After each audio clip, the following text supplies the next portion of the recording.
Assalamualaikum warahmatullahi wabarakatuh. Bagaimana kabar kalian? Ibu harap kalian dalam keadaan sehat walafiat. Amin amin ya robbal alamin. Nah, pembelajaran kali ini belum bisa dilakukan secara tatap muka, jadi ibu akan menyampaikan materi dalam bentuk video.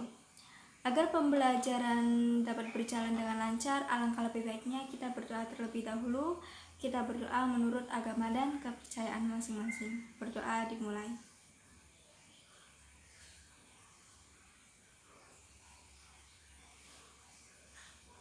Berdoa selesai. Selanjutnya ibu akan mempresentasi kehadiran kalian satu persatu. Sebelum masuk ke materi, ibu akan menampilkan satu video dan ibu minta kalian menyimak video dengan cermat dan teliti.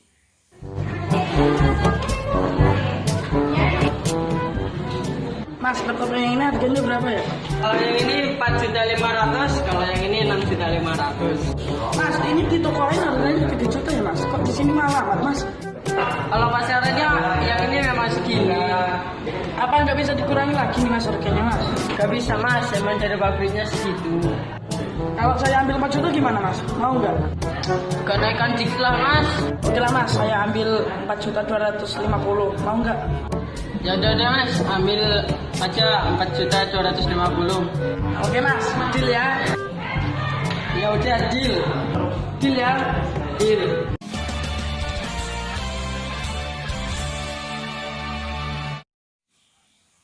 Setelah kalian menyimak video tersebut, sekarang ibu bertanya, menurut kalian di dalam video tersebut terjadi interaksi apa? Ya, betul sekali. Interaksi tawar-menawar. Di dalam video tersebut terdapat interaksi tawar-menawar antara penjual laptop dengan pembeli laptop. Nah, interaksi tawar-menawar juga sering disebut dengan negosiasi. Nah, sekarang pembelajaran kali ini akan membahas tentang teks negosiasi. Ada yang tahu teks negosiasi itu apa?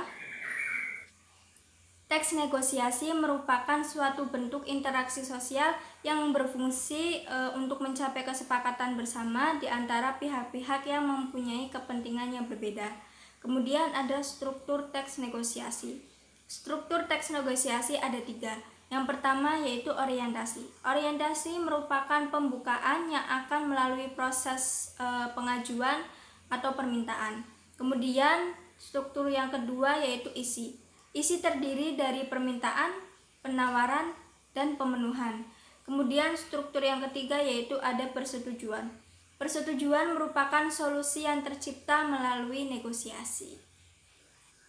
Kemudian ciri-ciri teks negosiasi. Ciri yang pertama yaitu negosiasi menghasilkan kesepakatan. Ciri yang kedua menghasilkan keputusan yang saling menguntungkan. Yang ketiga sebagai sarana untuk mencari penyelesaian. Yang keempat mengarah kepada tujuan yang lebih praktis. Dan ciri yang kelima yaitu memprioritaskan kepentingan bersama.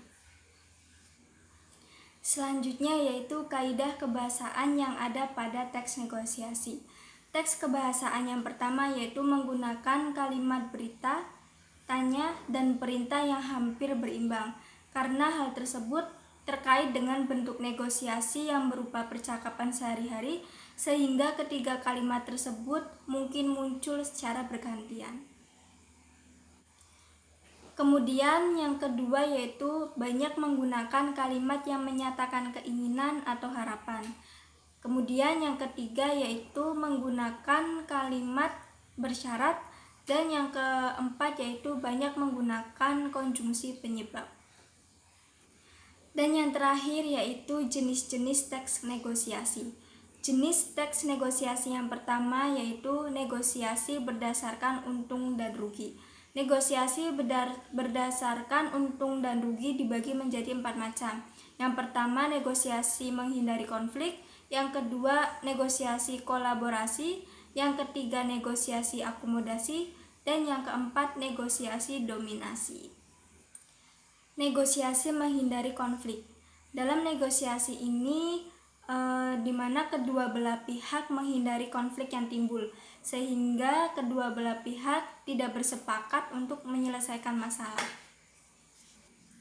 Selanjutnya yaitu negosiasi kolaborasi. Di dalam negosiasi kolaborasi, negosiator akan berusaha mencapai kesepakatan dengan menyatukan kepentingan masing-masing. Kemudian negosiasi akomodasi.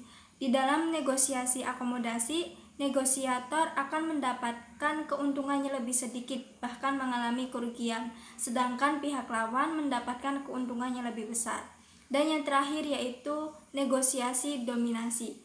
Di dalam negosiasi dominasi, negosiator akan mendapatkan keuntungannya lebih besar, sedangkan pihak lawan mendapatkan keuntungannya lebih kecil. Kemudian jenis teks negosiasi yang kedua yaitu negosiasi berdasarkan situasi. Negosiasi berdasarkan situasi dibagi menjadi dua macam. Yang pertama negosiasi formal dan negosiasi non-formal atau informal. Negosiasi formal yaitu negosiasi yang terjadi secara formal, sedangkan negosiasi non-formal negosiasi yang terjadi secara kapan saja, di mana saja, dan dengan siapa saja. Dan jenis teks negosiasi yang terakhir yaitu negosiasi berdasarkan jumlah negosiator. Negosiasi berdasarkan jumlah negosiator dibagi menjadi dua macam, yaitu negosiasi dengan pihak penengah dan negosiasi tanpa pihak penengah. Negosiasi dengan pihak penengah yaitu negosiasi yang dilakukan oleh dua negosiator atau lebih dan pihak penengah. Sedangkan negosiasi tanpa pihak penengah yaitu negosiasi yang dilakukan oleh dua negosiator atau lebih yang dilakukan tanpa pihak penengah. Itu tadi materi pembelajaran hari ini mengenai teks negosiasi. Sampai sini sudah paham? Atau ada yang ingin ditanyakan?